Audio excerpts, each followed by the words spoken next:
he's good. He's a good one, and he's got a good career ahead of him. Well, he really does. In fact, Conroy has come a long way. He seems to be has been reborn, as it were, since he's come out to this area, and I'm looking for some great things tonight. All right, now let's head to our ring announcer, Rob Carney. Good evening, ladies and gentlemen, and welcome one and all to the Regina Agridome. I'm Rob Carney. Ringside Promotions and Rick Parker presents, in association with Air Canada, welcome you to Smoke and Thunder, the Rumble under the Dome. We have 7 professional boxing matches lined up for your enjoyment tonight. Do enjoy. Tonight's boxing sanctioned by the Regina Boxing Commission. Supervisor Buck Matiowski. Judges and officials Ed St. Mars, Robert Tapper, Bill Turner, and Mike Pestrak. The Commissioner's Medical Examiner, Dr. Dale Duguid. Official timekeeper, Peter Avram. And counting for the knockdown from the Saskatchewan Hall of Fame, the Sports Hall of Fame, former heavyweight boxer out of Regina, Lee Donison.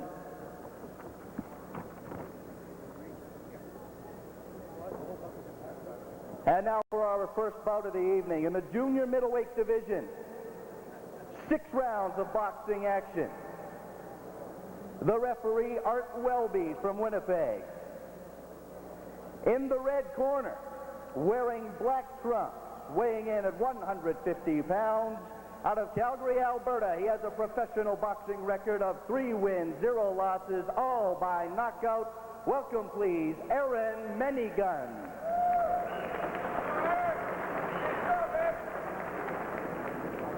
In the blue corner, wearing the black trunks with red trim, he's out of Truro, Nova Scotia.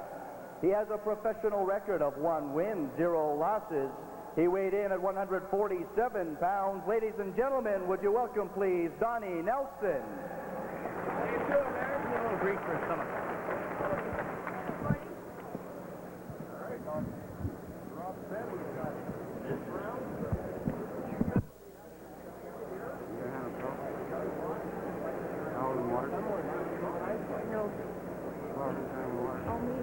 But I don't have to set this yet.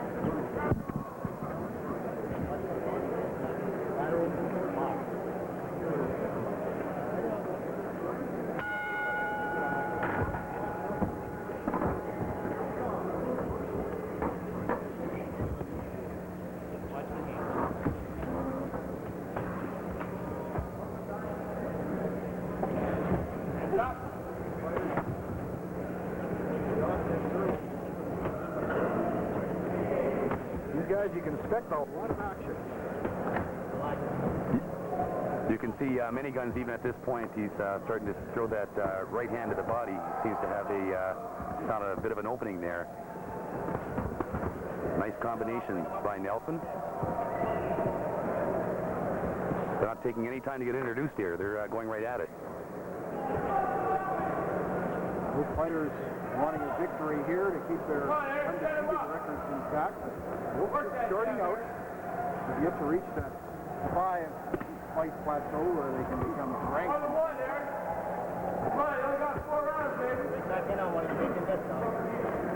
I can tell right off the bat that Nelson has warmed up in the dressing room because there's some sweat on him, but Minigun's is bone dry, and in a 4-round fight, that's not a very wise thing to do.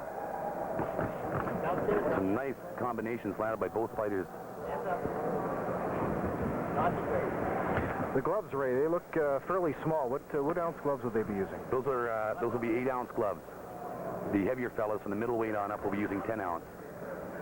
Oh, both men landed terrific right hands, and it appears that Nelson got there's a little worse to wear after that one, but he countered very nicely. Approaching the 1-minute mark of round number 1, scheduled for 6. Nice right hand, and there's blood from the nose from Minigun's already. Defensively, Minigun's has got a bit of work to do. His hands appear to be low already. They're coming down lower and lower. That's very, very true. And Nelson zeroing in on that fact.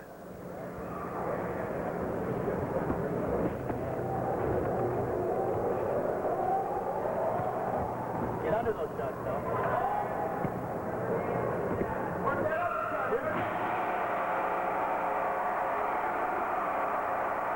Many Guns has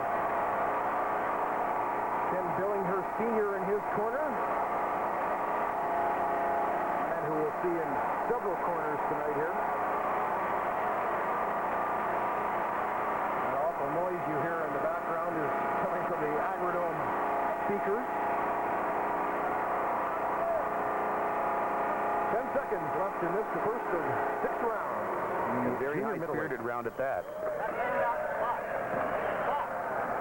Downstairs, Donny. What's the butt? Turn your hand over and pull it up. That's it for round number 1, and a good one for both fighters.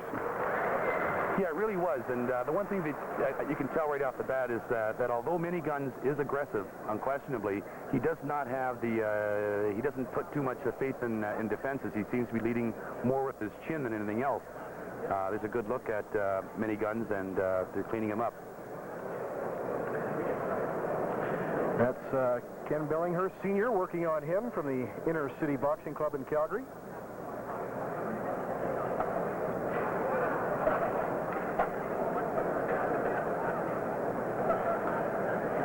We've got a replay here where they're going to exchange tremendous right hands in this exchange, I believe. Perhaps we just missed that, but in any event, they did exchange 2 right hands very, very nicely. Although it would appear that Miniguns has a bit more power to his punch. Nelson is clearly a better schooled fighter. And as you said at the outset, Ray, he does look like he is ready to box, where Miniguns seems to be a little flat-footed at this point. Yeah, very much so. Nelson's got his hands up very nicely. He's setting everything up with, leading everything in with the left jab, which he must do. And those are good signs early on a kid's career that he's being taught properly. As opposed to Miniguns, who, as I say, appears to be leaning in a little too forward with his left hand down, and he better be careful. He's going to catch another right hand. Not too many jabs thrown with these younger guys. They seem to want to flail away all the time. Yeah, that comes in time. That comes with experience. And as I say, Nelson is doing a nice job of boxing, although he just got caught with right hand there. He is the superior fighter as far as technical skills are concerned. Should mention, too, this is an 18-foot ring, and there's not a lot of place to hide out there. There sure is, and it's going to be very interesting as we carry on later on in the evening when we get into the heavyweight division. Crowd on the inside. Don't pull your head back. Crowd inside. Miniguns misses there with an overhand right. Again, Miniguns is the aggressor. However, he's being countered very nicely by Nelson. And Nelson is doing the better damage inside. Yeah. Referee separating the two. Third man in the ring, Art Welby from Winnipeg. Nelson just landed a very nice left hook and came back very nicely with the right hand. A nice combination. That's a slip. That is a slip.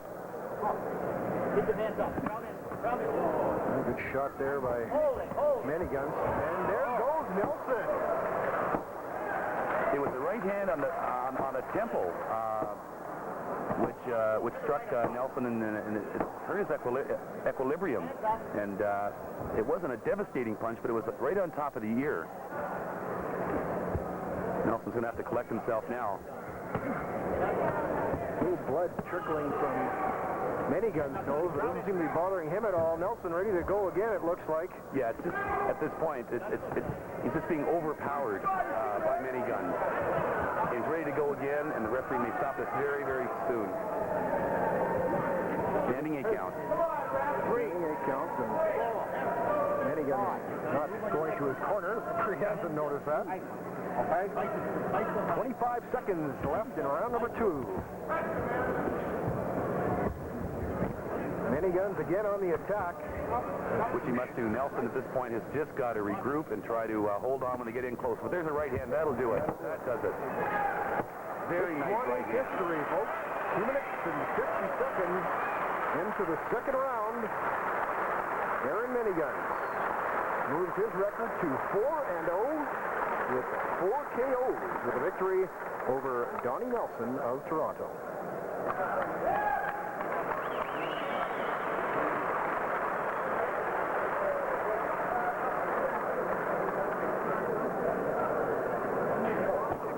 to look here at the knockdown there, the final one, I believe.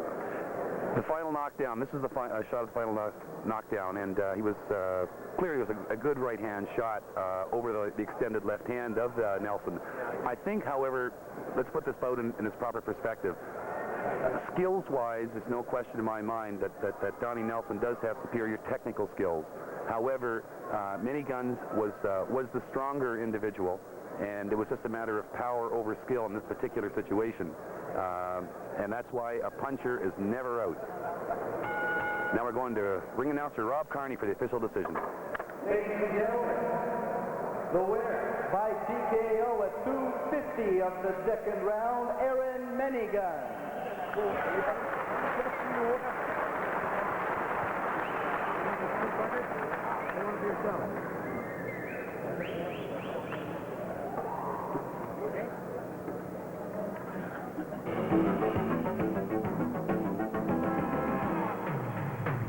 You're watching Smoke and Thunder from the Agridome in Regina.